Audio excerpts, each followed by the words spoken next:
मैं आपके लिए दिल्ली से आई हूँ, मैं आप ही के साथ रील बनाना चाहती हूँ क्योंकि मैं आप ही के लिए हमेशा भाग के आती हूँ दिल्ली से।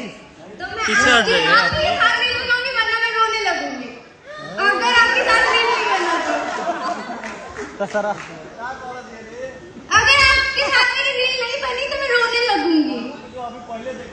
हाँ, तो जिस चीज़ का इंतजार था खत्म हुआ। पवन सिंह ने फाइनली खेसारी लाल यादव को जोरदार जवाब देते हुए बहुत कुछ बोला है। खैर इस वीडियो में दिखाते हैं पवन सिंह ने क्या कुछ खेसारी लाल यादव को बोला है।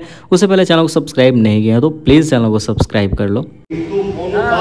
कंट्रोवर्सी हो जाता है, इतना बंगा उठा देता है भाई, हो गया हो गया। अच्छा ये हमारा भोजपुरी एरिया ये समझे वाला बाकी है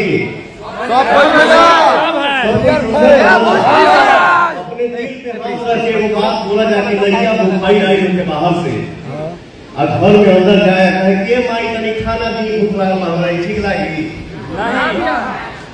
प्यार असली उसमें झलकता है, माई रे खाना दे भूख लागल।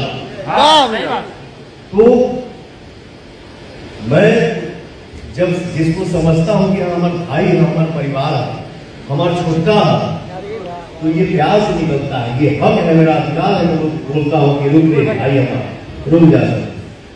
तो इस वीडियो में इतना ही, और ऐसे वीडियोस देखने के लिए चैनल को सब्सक्राइब कर सकते हैं। और कोई अपडेट चाहिए तो इंस्टाग्राम का लिंक वीडियो के डिस्क्रिप्शन में है, तो वहाँ पे भी मैसेज कर सकते हैं। मिलते हैं बहुत जल्द किसी नए वीडियो के साथ। जितना हो सके इस वीडियो को शेयर करें।